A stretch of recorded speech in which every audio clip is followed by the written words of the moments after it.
Hi friends, welcome back to my YouTube channel. ಹೇಗಿದ್ರೆ ಎಲ್ಲರೂ ಚೆನ್ನಾಗಿದ್ದೀರಿ ಅಂತ ಭಾವಿಸ್ತಾ ಇವತ್ತಿನ ವ್ಲಾಗನ್ನು ಸ್ಟಾರ್ಟ್ ಮಾಡ್ತಾ ಇದ್ದೀನಿ. ನಾನು ಲಾಸ್ಟ್ ಒಂದು ಟೂರು ಹಾಕಿರುವಂತಹ ಒಂದು ವೀಡಿಯೋವನ್ನು ಅಪ್ಲೋಡ್ ಮಾಡಿದ್ದೆ. ಟೂರ್ಗೆ ನಾವು ಹೋಗಿದ್ವಲ್ಲ ಮೈಸೂರಿಗೆ, ಆ ವಿಡಿಯೋಯನ್ನು ಅದರಲ್ಲಿ ನಾನು ಹೇಳಿದ್ದೆ, ಒಂದು 2 ಸಲ ಹೇಳಿದ್ದೆ ನಮ್ಮ ಮನೆಯವರಿಗೆ ಲಾಸ್ಟ್ ಮಂತ್ ಏನಾಗಿತ್ತು ಅಂತ ಹೇಳಿಬಿಟ್ಟು ನಾನು ನೆಕ್ಸ್ಟ್ ವೀಡಿಯೋದಲ್ಲಿ ಶೇರ್ ಮಾಡ್ತೀನಿ ಅಂತ ಹೇಳಿಬಿಟ್ಟು ಆ ಒಂದು ವಿಷಯವನ್ನು ಇವತ್ತು ನಾನು ಹೇಳಬೇಕು ಅಂದ್ಕೊಂಡು ಈ ವಿಡಿಯೋವನ್ನು ಮಾಡ್ತಾ ಇದ್ದೀನಿ. ಅಂದರೆ ನಮ್ಮ ಮನೆಯಲ್ಲಿ ಎಲ್ರಿಗೂ ಏನಾಗಿತ್ತು ಮತ್ತು ಯಾಕಾಗಿ ಈ ವಿಚಾರವನ್ನು ನಾನೀಗ ಹೇಳ್ತಾ ಇದ್ದೀನಿ ಅಂತ ಹೇಳ್ತೀನಿ. ಅದಕ್ಕಿಂತ ಮುಂಚೆ ವಿಡಿಯೋ ಇಷ್ಟ ಆದರೆ ಪ್ಲೀಸ್ ಒಂದು ಲೈಕ್ ಮಾಡಿ, ಶೇರ್ ಮಾಡಿ, ಕಮೆಂಟ್ ಮಾಡಿ, ಹಾಗೆಯೇ ಸಬ್ಸ್ಕ್ರೈಬ್ ಮಾಡಿರಂದ್ರೆ ಈಗಲೇ ಸಬ್ಸ್ಕ್ರೈಬ್ ಮಾಡಿ ವಿಡಿಯೋನ ನೋಡಿ ಸಪೋರ್ಟ್ ಮಾಡಿ ಅಂತ ಹೇಳ್ತಾ ವಿಡಿಯೋನ ಮುಂದುವರಿಸುವ. ವಿಷಯ ಏನಂತ ಹೇಳಿದರೆ ತುಂಬಾ ಚಳಿ ಇದೆ, ಇವಾಗಿನ ವಾತಾವರಣ ಸರಿ ಇಲ್ಲ ಅಲ್ವಾ ಫ್ರೆಂಡ್ಸ್. ಸೊ ಹಾಗಾಗಿ ನಮ್ಮ ಮನೆಯಲ್ಲಿ ಒಬ್ಬರಾದ್ಮೇಲೆ ಒಬ್ಬರು ಹುಷಾರು ತಪ್ತಾನೆ ಹೋಗಿದ್ರು. ಅಂದರೆ ಇಡೀ ಫ್ಯಾಮಿಲಿನೇ ಜ್ವರದಲ್ಲಿ ಮುಳುಗಿ ಹೋಯ್ತು ಅಂತ ಹೇಳಬಹುದು.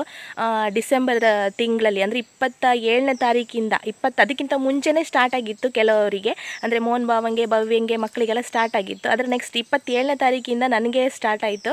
ನನಗೆ, ಮಕ್ಕಳಿಗೆ, ಹಾಗೆಯೇ ಅಕ್ಕ, ಬಾವ, ಮಕ್ಕಳು, ಮಾವ ಯಾರನ್ನೂ ಬಿಟ್ಟಿಲ್ಲ.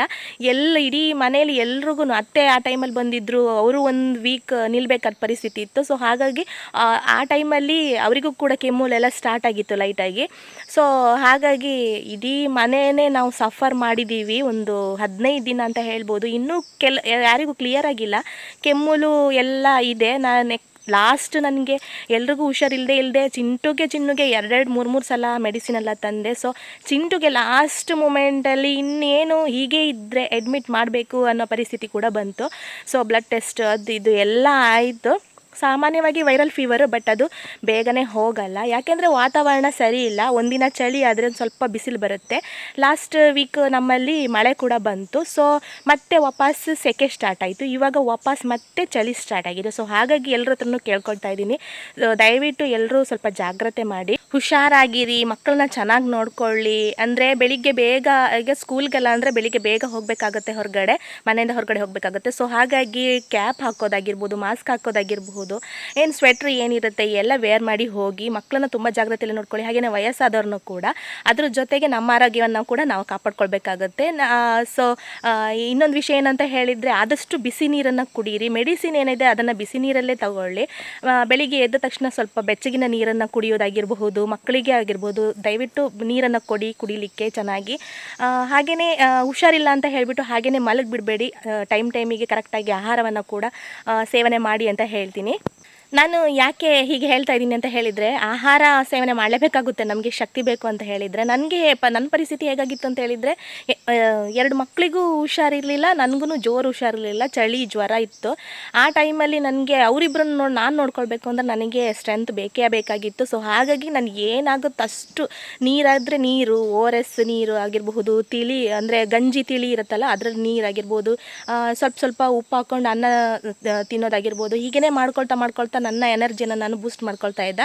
ಸೊ ನೀವು ಕೂಡ ಹಾಗೆಯೇ ಮಾಡಿ, ಯಾವುದೇ ಒಂದು ವಿಷಯಕ್ಕೂ ಕೂಡ ನೆಗ್ಲೆಕ್ಟ್ ಮಾಡಬೇಡಿ. ಮಕ್ಕಳನ್ನ ತುಂಬ ಚೆನ್ನಾಗಿ ನೋಡ್ಕೊಳ್ಳಿ, ನೀರಲ್ಲೆಲ್ಲ ಆಟ ಆಡೋಕ್ಕೆ ಜಾಸ್ತಿ ಬಿಡಬೇಡಿ. ಅಂದರೆ ವೆದರ್ ಬಿಸಿಲಲ್ಲಿ ಇದ್ದರೆ ಪರವಾಗಿಲ್ಲ, ಅವರು ಮಧ್ಯಾಹ್ನದ ಬಿಸಿಲಲ್ಲ, ಬೆಳಿಗ್ಗೆ ಮತ್ತು ಸಂಜೆ ಬಿಸಿಲಾದರೆ ಪರವಾಗಿಲ್ಲ, ಚೆನ್ನಾಗಿ ಆಟ ಆಡ್ಕೊಳ್ಬೋದು. ಮಧ್ಯಾಹ್ನದ ಬಿಸಿಲಿಗೆ ದಯವಿಟ್ಟು ಹೊರಗಡೆ ಬಿಡಬೇಡಿ, ಏಕೆಂದರೆ ಸ್ಕಿನ್ನು ಫುಲ್ಲು ಹಾಳಾಗೋ ಒಂದು ಸ್ಥಿತಿ ಇದೆ, ಆ ಥರ ಬಿಸಿಲಿರುತ್ತೆ ಈಗ ಮಧ್ಯಾಹ್ನ. ಸೊ ಹಾಗಾಗಿ ಹೇಳ್ತಾ ಇದ್ದೀನಿ, ಎಲ್ರಿಗೂ ಸಾಮಾನ್ಯವಾಗಿ ಗೊತ್ತಿರುತ್ತೆ ತಾಯಂದ್ರಿಗೆ, ಆದರೂ ಕೂಡ ನಾನೊಂದು ರಿಕ್ವೆಸ್ಟ್ ಮಾಡ್ತಾ ಇದ್ದೀನಿ, ಯಾಕೆಂದರೆ ನಾನು ಅನುಭವಿಸಿರೋದು ಬೇರೆ ಯಾರು ಅನುಭವಿಸಬಾರ್ದು ಅಂತ ಹೇಳ್ಬಿಟ್ಟು. ಸೊ ಅಷ್ಟು ಸಫರ್ ಮಾಡಿದ್ದೀನಿ ನಾನು 15 ದಿನ. ಸೊ ಹಾಗಾಗಿ ಕೇಳ್ಕೊಳ್ತಾ ಇದ್ದೀನಿ. ಓಕೆ, ಹಾಗಾದರೆ ಇದ್ರ ಜೊತೆ ನಮ್ಮ ಕಾಡಲ್ಲಿ ಆಗಿರುವಂತಹ ಕೆಲವೊಂದು ಹೂಗಳನ್ನು ನಾನು ಇವತ್ತು ನಿಮಗೆ ತೋರಿಸ್ತೀನಿ. ನಾವು ಏನು ಮಾಡ್ತೀವಿ ಅಂತ ಹೇಳಿದರೆ, ನಾವು ನರ್ಸರಿಗೆಲ್ಲ ಹೋಗ್ಬಿಟ್ಟು ಸುಮಾರು ದುಡ್ಡೆಲ್ಲ ಕೊಟ್ಬಿಟ್ಟು ಬಣ್ಣದ ಗಿಡಗಳನ್ನೆಲ್ಲ ತರ್ತೀವಿ ಅಲ್ವಾ. ಹಾಗೆಯೇ ಕಾಡನ್ನು ನಾವು ಸ್ವಲ್ಪ ಬೆಳೆಸೋದು ಅಥವಾ ತೋಟವನ್ನು ಬೆಳೆಸೋದ್ರಿಂದ ಅಲ್ಲಿ ಕೂಡ ಸುಂದರವಾಗಿರುವಂತಹ ಹೂಗಳಾಗುತ್ತೆ. ಅದನ್ನು ನೋಡಿದರೆ ನಮಗೆ ಕೂಡ ಖುಷಿ ಆಗುತ್ತೆ. ಸೊ ನಮ್ಮ ಸುತ್ತಮುತ್ತಲು ಇರುವಂತಹ ಒಂದು ಕಾಡು ಹೂಗಳಾಗಿರ್ಬೋದು, ತೋಟದಲ್ಲಿ ಆಗಿರುವಂತಹ ಕಾಡು ಹೂಗಳಾಗಿರ್ಬೋದು, ನಾನು ಇವತ್ತು ನಿಮ್ಮ ಜೊತೆ ಶೇರ್ ಮಾಡ್ತೀನಿ. ಎಷ್ಟು ಸುಂದರವಾಗಿದೆ ನೋಡಿ, ಇದು ಯಾವ ಒಂದು ನರ್ಸರಿ ಗಿಡಕ್ಕಿಂತ ಕಮ್ಮಿ ಇಲ್ಲ ಅನ್ನೋದೊಂದು ನನ್ನ ಒಂದು ಅಭಿಪ್ರಾಯ. ಸೊ ಹಾಗಾಗಿ ನಾನು ನೋಡಿ ಎಂಜಾಯ್ ಮಾಡಿದ್ದೀನಿ, ನೀವು ಕೂಡ ನೋಡಿ ಬನ್ನಿ. ನೋಡಿ ಫ್ರೆಂಡ್ಸ್, ನಾವಿಲ್ಲಿ ಒಂದೊಂದಾಗಿ ಹೂಗಳನ್ನು ನೋಡ್ತಾ ಹೋಗೋಣ. ಇದು ನಮ್ಮ ತೋಟಗಳಲ್ಲಿ ಆಗ್ತಾ ಇರುವಂತಹ ಹೂಗಳು. ಹಾಗೆಯೇ ನಾವು ಇದಕ್ಕಾಗಿ ಏನು ಜಾಸ್ತಿ ನೀರು ಹಾಕಬೇಕು, ಹಾಗೆಯೇ ಇದನ್ನು ನೆಟ್ಟು ಅದರ ಆರೈಕೆ ಮಾಡಬೇಕು ಅನ್ನುವಂಥ ಯಾವುದೇ ವಿಷಯಗಳಿಲ್ಲ. ಅದರಷ್ಟಕ್ಕೆ ಅದು ವರ್ಷಾಂಪ್ರತಿ ಆಗ್ತಾನೆ ಇರುತ್ತೆ. ಹಾಗೆಯೇ ಕೆಲವರು ಈ ಹೂಗಳನ್ನು ನಾನು ಕೆಲವರ ಮನೆಯಲ್ಲಿ ಕೂಡ ನೆಟ್ಟು ಅವರು ಅದರ ಆರೈಕೆ ಮಾಡ್ತಾ ಇರೋದನ್ನು ಕೂಡ ಇತ್ತೀಚೆಗೆ ನೋಡಿದ್ದೀನಿ. ಅಂದರೆ ಎಷ್ಟು ಸೂಪರ್ ಆಗಿರುತ್ತೆ ಅಂತ ಹೇಳಿದರೆ ತುಂಬಾ ಚೆನ್ನಾಗಿರುತ್ತೆ. ಇದೆಲ್ಲ ನಾನು ರೋಡಲ್ಲಿ ಹೋಗ್ತಾ ಬರ್ತಾ ಇರಬೇಕಾದ್ರೆ ರೋಡ್ ಸೈಡ್ ಆಗಿರಬಹುದು, ಹಾಗೆಯೇ ನಮ್ಮ ತೋಟದಲ್ಲಿ ಆಗಿರಬಹುದು, ಹಾಗೆಯೇ ಕಾಡು ಪ್ರದೇಶದಲ್ಲಿ ಅಲ್ಲಿ ಇರುವಂತಹ ಹೂಗಳನ್ನಾಗಿರ್ಬೋದು, ನನ್ನ ಆಸುಪಾಸಲ್ಲಿ ಸಿಗುವಂತಹ ಹೂಗಳನ್ನು ನಾನಿಲ್ಲಿ ವಿಡಿಯೋ ಮಾಡ್ಕೊಳ್ತಾ ಇದ್ದೀನಿ ಅಷ್ಟೇ. ಹಾಗೆಯೇ ನಾನಿವತ್ತು ಈ ಹೂಗಳನ್ನು ನಿಮ್ಮ ಜೊತೆ ಶೇರ್ ಮಾಡುವಂತಹ ಅವಶ್ಯಕತೆ ಏನಿತ್ತು, ಹಾಗೆಯೇ ಈ ಈ ಹೂಗಳನ್ನು ನಾನು ವಿಡಿಯೋ ಮಾಡ್ಕೊಳ್ತಾ ಇರಬೇಕಾದ್ರೆ ಸುಮಾರು ಜನ ಅಣ್ಣಂದ್ರು ತಮ್ಮಂದ್ರೆಲ್ಲ ನನ್ನ ಹತ್ರ ಕೇಳ್ತಾ ಇದ್ರು. ಅಂದರೆ ನಮ್ಮ ಪರಿಚಯದವರು ಕೆಲವರು ಕೇಳ್ತಾ ಇದ್ರು, ಯಾಕೆ ಈ ಹೂಗಳನ್ನೆಲ್ಲ ನೀವು ವಿಡಿಯೋ ಮಾಡ್ಕೊಳ್ತಾ ಇದ್ದೀರಾ, ಏನು ವಿಚಾರ ಇವತ್ತು, ನಿಮ್ಮ ಒಂದು ವ್ಲಾಗ್ ಕಂಟೆಂಟ್ ಏನು ಅಂತ ಹೇಳಿ ಕೇಳ್ತಾ ಇದ್ರು. ಸೊ ಹಾಗಾಗಿ ಹೇಳ್ತಾ ಇದ್ದೀನಿ ಕೇಳಿ. ನೋಡಿ, ಒಂದೊಂದು ಹೂಗಳು ಕೂಡ ತುಂಬಾ ಸೂಪರ್ ಆಗಿದೆ. ಹಾಗಂತ ನಾವೇನು ಅದನ್ನು ಗಾರ್ಡನಲ್ಲಿ ಇಟ್ಕೊಂಡು ಆರೈಕೆ ಮಾಡೋಕ್ಕಾಗಲ್ಲ. ಇದು ತೋಟದಲ್ಲಿ ಕಾಡುಗಳಲ್ಲಿ ಆಗುವಂತಹ ಹೂಗಳು, ಹಾಗಾಗಿ ಅವು ಎಲ್ಲಿ ಬೆಳಿಬೇಕೋ ಅಲ್ಲಿಯೇ ಬೆಳಿಬೇಕು. ಹಾಗಾಗಿ ನಾನು ಮುಖ್ಯವಾಗಿ ಹೇಳುವಂತಹ ವಿಚಾರ ಅಂತ ಹೇಳಿದರೆ, ಕಾಡುಗಳನ್ನು ನಾವು ಕಡಿಯುವುದನ್ನು ಸ್ವಲ್ಪ ಕಡಿಮೆ ಮಾಡಬೇಕು. ಆವಾಗ ಮಾತ್ರ ನಮಗೆ ಇಂತಹ ಹೂಗಳನ್ನೆಲ್ಲ ನೋಡಲಿಕ್ಕೆ ಸಿಗುವಂಥದ್ದು. ಹಾಗೆಯೇ ಕೆಲವರು ಹೇಳ್ತಾರೆ, ನಮಗೆ ತೋಟ ಬೇಡ, ಮನೆ ಬೇಡ, ಕಾಡು ಬೇಡ, ನಮಗೆ ಸಿಟಿ ಲೈಫು ತುಂಬ ಇಷ್ಟ, ನಾವು ಅಲ್ಲೇ ಇರ್ತೀವಿ ಅಂತ ಹೇಳಿ. ಹಾಗೆ ಅಲ್ಲೇ ಇರುವವರಿಗೆ ಪಡೋರಿಗೆ ಏನು ಹೇಳಲಿಕ್ಕಾಗೋದಿಲ್ಲ. ಹಾಗಾಗಿ ಆದರೆ ಸ್ವಲ್ಪ ಏನಾದರೂ ನಿಮ್ಮ ಹತ್ರ ಆಸುಪಾಸದಲ್ಲಿ ಸ್ವಲ್ಪ ಜಾಗ ಇತ್ತು ಅಂತಂದರೆ ಈ ಥರ ಹೂಗಳನ್ನೆಲ್ಲ ಬೆಳಿಲಿಕ್ಕೆ ಬಿಡಿ, ನಾವು ಅದನ್ನು ಕಡಿಲಿಕ್ಕೆ ಹೋಗಬಾರ್ದು. ಇದೆಲ್ಲ ಫಾರೆಸ್ಟ್ ಪ್ಲೇಸಲ್ಲಿ ಆಗುವಂತಹ ಹೂಗಳಾಗಿರೋದ್ರಿಂದ ತೋಟದಲ್ಲಿ ತುಂಬಾ ಚೆನ್ನಾಗಿ ಬೆಳೆಯುತ್ತೆ. ಹಾಗೆಯೇ ತೋಟದಲ್ಲಿ ಮಾತ್ರ ಕಾಣಲಿಕ್ಕೆ ಸಿಗುವಂಥ ಕೆಲವು ಹೂಗಳಿದ್ದಾವೆ. ಹಾಗಾಗಿ ತೋಟಗಳನ್ನು ಜಾಸ್ತಿ ಬೆಳೆಸೋಣ, ಅದರ ಆರೈಕೆ ಮಾಡೋಣ, ಹಾಗೆಯೇ ಕಾಡನ್ನು ಸ್ವಲ್ಪ ಉಳಿಸಿಕೊಳ್ಳೋಣ, ಅದರಲ್ಲಿ ಕೂಡ ನಾವು ಹೂಗಳನ್ನು ನೋಡಬಹುದು ಅಂತ ಹೇಳಲಿಕ್ಕೆ ಇಷ್ಟಪಡ್ತೀನಿ. ನಮಗಿದೆಲ್ಲ ಯಾವುದು ಗೋಜಲೆ ಬೇಡ ಅನ್ನೋರಿಗೆ ಇವತ್ತಿನ ಈ ಒಂದು ವಿಡಿಯೋ. ಯಾಕೆಂತ ಹೇಳಿದರೆ ಕೆಲವ್ರು ಹೇಳ್ತಾರೆ, ತೋಟ ಮನೆ ಎಲ್ಲ ಇದ್ರೆ ನಮ್ಗೆ ಇಷ್ಟ ಆಗಲ್ಲ, ಆ ಕಡೆ ನಾವು ಮದುವೆನೇ ಆಗಿ ಹೋಗಲ್ಲ ಅಂತ ಹೇಳೋರು ಇದ್ದಾರೆ ಕೆಲವರು.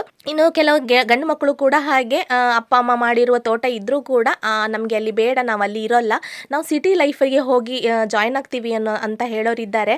ಆದರೆ ನಮಗೆ ಇಂತಹ ಒಂದು ವಾತಾವರಣವನ್ನು ಅನುಭವಿಸಬೇಕು ಅಂತ ಹೇಳಿದರೆ ನಾವು ಹಳ್ಳಿ ಸೈಡಲ್ಲೇ ಇರಬೇಕು. ಹಾಗಾಗಿ ಈ ಒಂದು ವಿಡಿಯೋನ ಮಾಡಿ ನಿಮ್ಮ ಜೊತೆ ಶೇರ್ ಮಾಡ್ತಾ ಇದ್ದೀನಿ. ಇದು ಲಾಸ್ಟಲ್ಲಿ ತೋರಿಸ್ತಿರುವಂಥ ನಾನು ಹೂವು ಸೂಪರ್ ಆಗಿದೆ. ಇನ್ನೂ ಅನೇಕ ಹೂಗಳಿದ್ದಾವೆ, ಬಟ್ ನಾನು ಓಡಾಡುವ ಜಾಗದಲ್ಲಿ ನನಗೆ ಯಾವ ಹೂಗಳೆಲ್ಲ ಸಿಕ್ತು ಆ ಹೂಗಳನ್ನು ಮಾತ್ರ ನಾನು ವಿಡಿಯೋ ಮಾಡಿ ನಿಮ್ಮ ಜೊತೆ ಶೇರ್ ಮಾಡ್ತಾ ಇದ್ದೀನಿ. ನೋಡ್ತಾ ಇದ್ದರೆ ಆ ಗಾಳಿಗೆ ಆ ಹೂಗಳು ಆ ಕಡೆ ಈ ಕಡೆ ಹೋಗ್ತಾ ಬರ್ತಾ ಇದ್ದರೆ ನೋಡಲಿಕ್ಕೇ ಒಂಥರ ಚಂದ ಅಲ್ವಾ. ಸೊ ಓಕೆ, ಹಾಗಾದರೆ ಫ್ರೆಂಡ್ಸ್, ಇವತ್ತಿನ ವಿಡಿಯೋ ನಿಮ್ಗೆಲ್ರಿಗೂ ಇಷ್ಟ ಆಗಿದೆ ಅಂತ ಭಾವಿಸ್ತೀನಿ. ಈ ಒಂದು ನನ್ನ ಒಂದು ಎಕ್ಸ್ಪೀರಿಯೆನ್ಸನ್ನು ನಾನು ನಿಮ್ಮ ಜೊತೆ ಶೇರ್ ಮಾಡಿದ್ದೀನಿ, ಹುಷಾರಿಲ್ಲದಿದ್ದಾಗ ಏನಾಗಿತ್ತು ಅಂತ ಹೇಳಿಬಿಟ್ಟು. ಹಾಗೆಯೇ ನೀವು ಕೂಡ ಎಚ್ಚೆತ್ಕೊಳ್ಳಿ, ತುಂಬಾ ಜಾಗೃತರಾಗಿರಿ ಅಂತ ಹೇಳ್ತಾ, ಹಾಗೆಯೇ ಇವತ್ತು ನಾನು ತೋರಿಸಿರುವಂತಹ ಫ್ಲವರ್ಸ್ ಎಲ್ಲ ನಿಮಗೆ ತುಂಬಾ ಇಷ್ಟ ಆಗಿದೆ ಅಂತ ಭಾವಿಸ್ತೀನಿ. ಈ ಒಂದು ವಿಡಿಯೋ ಇಷ್ಟ ಆದರೆ ಪ್ಲೀಸ್ ಒಂದು ಲೈಕ್ ಮಾಡಿ, ಶೇರ್ ಮಾಡಿ, ಹಾಗೆಯೇ ಕಮೆಂಟ್ ಮಾಡೋದು ಮರಿಬೇಡಿ. ಹಾಗೆಯೇ ಸಬ್ಸ್ಕ್ರೈಬ್ ಮಾಡಿಲ್ಲ ಅಂದರೆ ಸಬ್ಸ್ಕ್ರೈಬ್ ಮಾಡಿ, ವಿಡಿಯೋನ ನೋಡಿ ಸಪೋರ್ಟ್ ಮಾಡಿ. ಮುಂದೆ ಒಂದು ಹೊಸ ವಿಡಿಯೋದೊಂದಿಗೆ ಮತ್ತೆ ಸಿಗ್ತೀನಿ. ಅಲ್ಲಿವರೆಗೂ ಎಲ್ಲರಿಗೂ take care, bye, thank you for watching.